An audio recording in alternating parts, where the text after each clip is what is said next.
سلام نتمنى تكونوا بخير وعلى خير.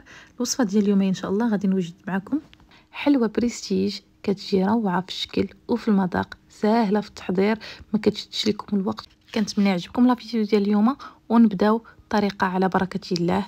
اول حاجه البنات غادي ناخذ واحد البول، غادي نضيف فيه 500 غرام ديال اللوز بودره، 300 غرام ديال اللوز كونكاسي، فاني، تقريبا واحد 5 المعالق ديال المزهر، وغادي نجمع بنيسلي وجوج المعالق ديال الزبده دايبه.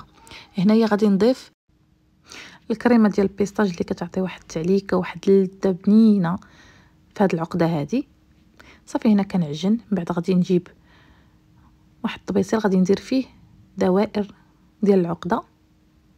من بعد غادي ناخذ هذا المول اللي غادي نستعمل فيه، كناخذ الباط فيلو وغادي نقطعها على شكل مربعات. شوفوا البنات كيفاش غادي نقطعها، كناخذ واحد المستطيل على هذا الشكل هذا وكنقطعوه طويل. نحاولوا نقطعوا غير الكميه اللي محتاجين، ولا خصنا نزيدوا باش الورقه ما تنشفش لينا. صافي غادي نبقى نقطعوا على هذا الشكل هذا.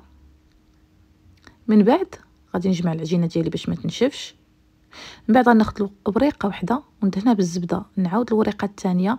نتوما ديروا الورقه شحال ما بغيتوا، انا هنايا اكتفيت ب4 ديال الوريقات. صافي وكنديرها في المول ديالي على هذا الشكل هذا. راها ساهله، ما كتشدش الوقت، ما فيهاش العذاب زعما. يعني هاد الحليوات هادو يمكن لك ديرهم في اخر دقيقه. صافي غنستمر على هاد الطريقه هذه حتى كنسالي المول ديالي كامل. من بعد غادي نجيب الكويرات ديال العقده وغادي ندخلهم في الورقه ديالي، وغادي نحاول نضغط عليهم باش كل وحده كتشد لينا بلاصتها. صافي البنات هنا اخر حاجه غادي نديرو لوز ايفيلي من الفوق، نحاولوا ندخلوه ونضغطوا عليه شويه باش كيدخل لينا في العقده باش ما يبقاش يطيح.